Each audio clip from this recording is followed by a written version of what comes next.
Hello freaks, I'm the Infernal Viewer and welcome back to another, hello, welcome back to another Doctor Who watch through review. This is the third episode and today we are talking about Edge of Destruction. So this is a small two-part story where, do you want to shout out quickly? I would leave it to the end, but do you want to shout out quickly? Because Yes. So a lot of Doctor Who fans might already know anyway. Yeah. There's someone called Kieran Hodgson. He does bad impressions of Doctor Who. They're fantastic. He does a few others as well. He's done a few others. Yeah, he's branched out. Yeah, The Dig, RuPaul's Drag Race. The Crown. The Crown, yeah. Yeah. But they're brilliant, and he's done them for the first, I think, five stories. I think I saw 5. Yeah, I might be wrong. No, I think you're right. I think the first 5, yeah, because I think I skipped over Marco Polo there. He has done one for Marco Polo. They're amazing. They are amazing. And honestly, I watched them before I'd actually seen the episodes, and when you watch, and they're funny enough anyway, but when you watch them once you've seen the episode, or if you've recently seen the episode. That was a bad idea. Oh no, Peter Capaldi came and smacked you with his TARDIS. Yeah, he did, yeah, exactly. With his tiny TARDIS! In his tiny, yeah. What was I saying? You're sort of saying, once you've seen them. Once you've seen the episodes and watched them straight afterwards, it's great. With context, they are genius. They are. Chef's kiss. Anyway, so moving on to the actual review, we're not going to spend the whole time, but I do highly recommend them once you've watched them because they're great anyway.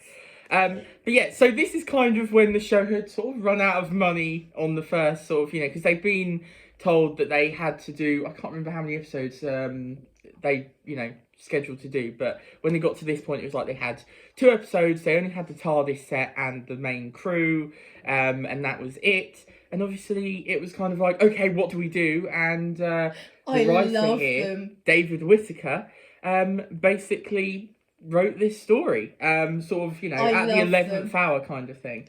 That's amazing. So this was broadcast between the 8th to the 15th of February 1964.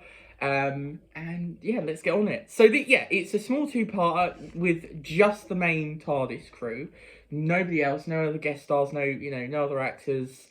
And, in the TARDIS set. And basically, so obviously the cliffhanger from the last episode, from the end of the Daleks, the TARDIS kind of like, there's a bright flash and then they all sort of fall to the floor in funny ways. Very dramatically. Very dramatically. I always love in these sort of, early sort of sci-fi thing, well, a lot of these sort of things where you'd have people falling to the floor, but it was a very sort of, theatrical fall, and it looks ridiculous.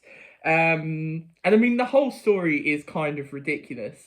It's basically, so over the 2 parts, it's basically them going a little bit mad and not trusting each other, specifically the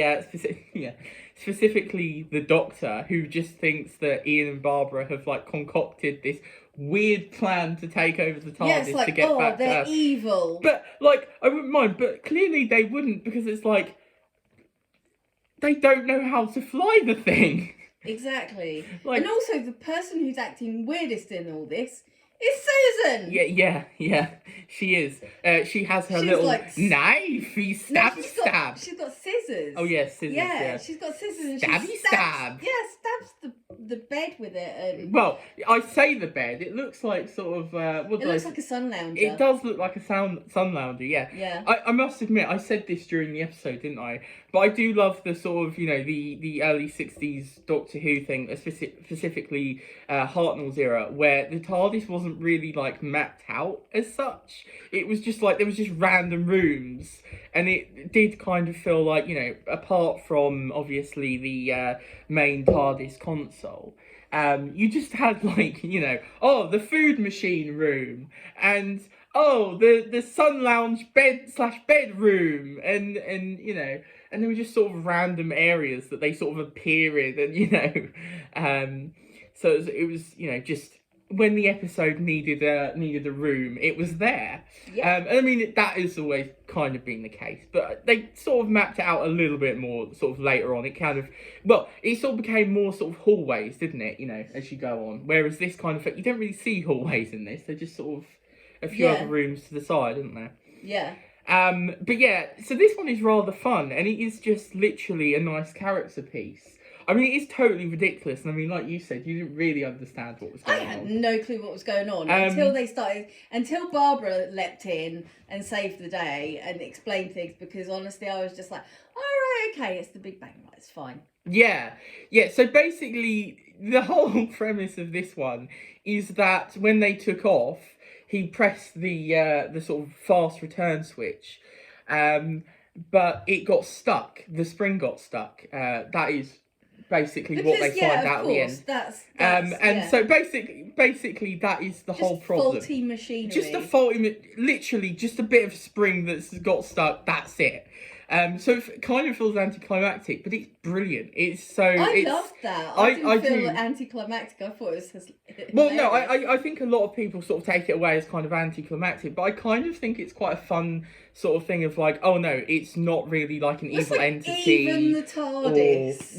It's like even in the future, TARDIS, even the most sort of that's like, light years ahead of whatever, and can travel through all these different places and is magical.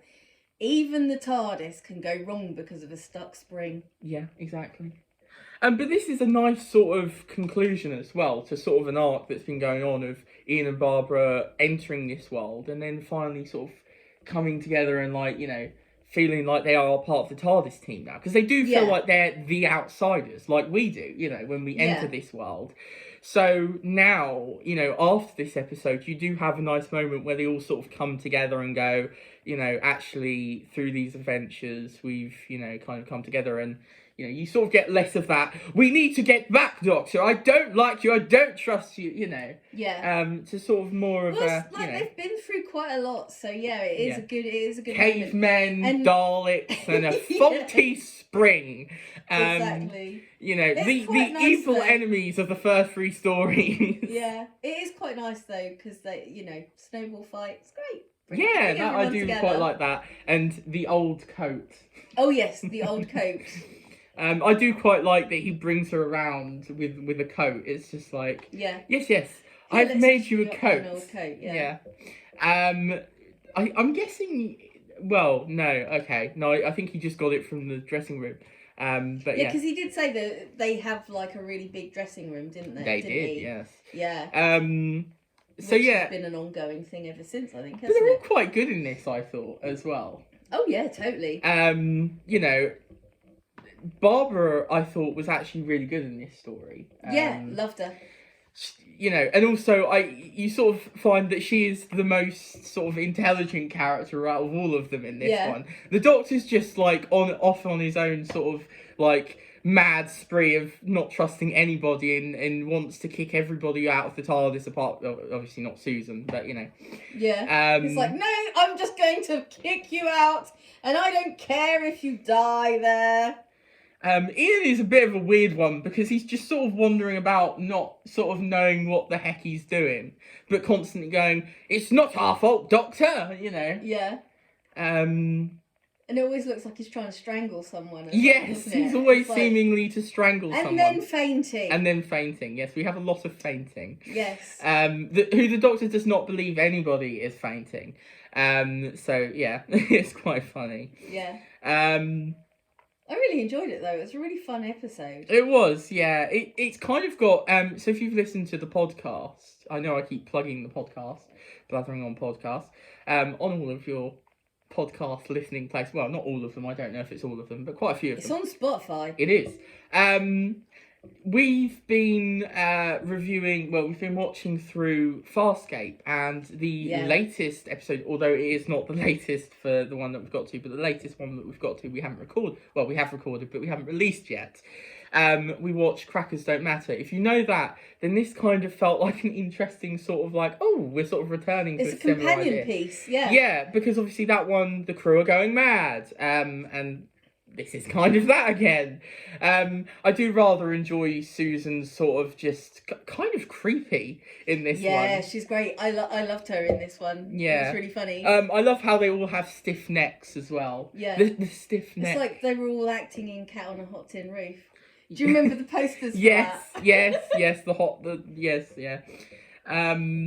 So yeah, no, this is a fun one. I've always enjoyed this one, and I'd probably say it's my favourite out of the 3 stories to start series 1. Would that be interesting or not? Would you prefer the Daleks or An Earthly Child or?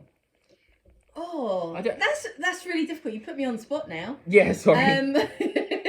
I must admit, I mean, I did really enjoy this. It was really fun, and obviously, it's it's a short one. But honestly, I think probably the Daleks one. I mean, that's totally understandable. I love the atmosphere. I love how odd this is. It is so weird. I love that it is just like this sort of one that came out of the fact that they had no more money and they just had to get 2 more episodes out. And obviously it then does lead to Marco Polo, which is unfortunately missing, and we won't be talking about. We will be skipping over Marco Polo. I'm very sorry. But yeah, I really love this one. It's kind of charming in how kind of, and there's a lot of flub lines as well, isn't there? And a lot of, of that, which is me too. I was going to say that's pretty much us, really, isn't it? It is, so yeah. It's like, Chesterton did this, I quite like that though, because it makes it feel like you're actually there with them. I mean, it's interesting because obviously on this era, it was practically filmed live. There wasn't really, a thing. You could get second takes, but it was very, very costly. So really, you had to do it in one take. It was, all on, it was kind of a bit like the stage, but obviously slightly different. So you do sort of get that feeling from a lot of these, at least these early ones anyway. Especially when they are on sets and stuff. But no, I just think this is just a lovely charmer of an episode, it's a lovely compact one as well, and it sort of really moves on the characters, and it's just nice. I like this one. Yeah. I love what they did with it because I mean, like you say, having to fill 2 episodes and having no money for it, it's like, what do you do? Yeah, exactly. So yeah, I mean, they did a really good job with it, to be honest. I mean, it's intriguing all the way through. You're like, what the hell is going on? It is, yeah. And there's some fun moments. It doesn't lose your interest. No, it doesn't. I mean, that is helped by the fact it is literally just 2 episodes. But it doesn't, because you could, with just these characters in the TARDIS, it could be a case of, it's a boring one. But it's not. It's fun. And I honestly think that you should revisit it if it's one that you're sort of like, or you should watch it if you're thinking, I don't think I like the sound of that one. Because I think it is just a nice watch. And, I mean, it's obviously, after this point is when Doctor Who really sort of becomes the show we know and love, with the Doctor becoming more like we know of him, at least for the Hartnell era. I mean, I always think that Hartnell is a very unique Doctor, and his era is very unique. I mean, they all have unique eras, don't get me wrong. But, in terms of just tonally and how the show is, it does feel very different to any other, it feels like a very different show, the whole way through. But it's great, and I always do love watching a Hartnell. I don't watch them often, but I do always enjoy them. They're very satisfying to watch, I find. Yeah. And they're just fun. It's kind of cozy with these characters. Well, I hadn't really watched hardly any, had I? I mean, I'd watched An Unearthly Child. Enjoyed it much more on a rewatch with you for this. Yeah. And I just think, it's great. Yeah. I love it. So that is the first 3 stories of series 1. Obviously we've got more to go of series 1. So the next one is one of my favourite Hartnells. I'm very excited to rewatch this one. Yeah, you've been saying about this. Yeah, I promise there are stories I have not seen. We will get to them very soon. But yeah, I'm very excited to talk about The Keys of Marinus. That one is just a ton of fun. It's a 6-parter, and I'm really excited to watch it. You're going to be joining I'm me, aren't really you? excited to Yeah. watch it. Yeah, because you keep talking about this one, and I have not seen this one either. Yeah. So yeah, that is the first 3 stories. Sort of ends the, you know, what is known as like the beginnings box set, or you know, we had a good time watching these first 3. We're very excited. You know, we sort of got past that initial, you know, sort of bunch of stories. So now we're on to the sort of what I class as sort of the general, you know, story of the week kind of thing now. Sort of the general stories that, you know, they feel very much more like the Doctor Who that you know and love. So yeah, I'm very excited, and that'll be coming very soon. The Keys of Marinus, hopefully. You know, Yay. I do try and get these out nice and promptly. I feel. Yeah. Yeah, it's fun. Well, so we've been whizzing through them, haven't we? So Yeah. you know, it's good. All right then. Yeah. Okay. Sorry, I didn't let you finish. That's all right. It's all right, fine. Yeah. All right then. Yeah. So that is another Doctor Who watch through review. I hope you're enjoying these. Obviously, put down in the comments if you know how you felt about this story. You know, do you enjoy it? Do you hate it? Do you just think it's mediocre and very forgettable? I want to know your thoughts. And then also, I mean, you know, we've got the podcast, Blather on Podcast. There'll be a link for that, as well as the Twitter, which again is for both this channel and the podcast. Mainly, I mean, it's named after the podcast, at Blathering Pod. There'll be a link for that, like I say. Link for Kieran.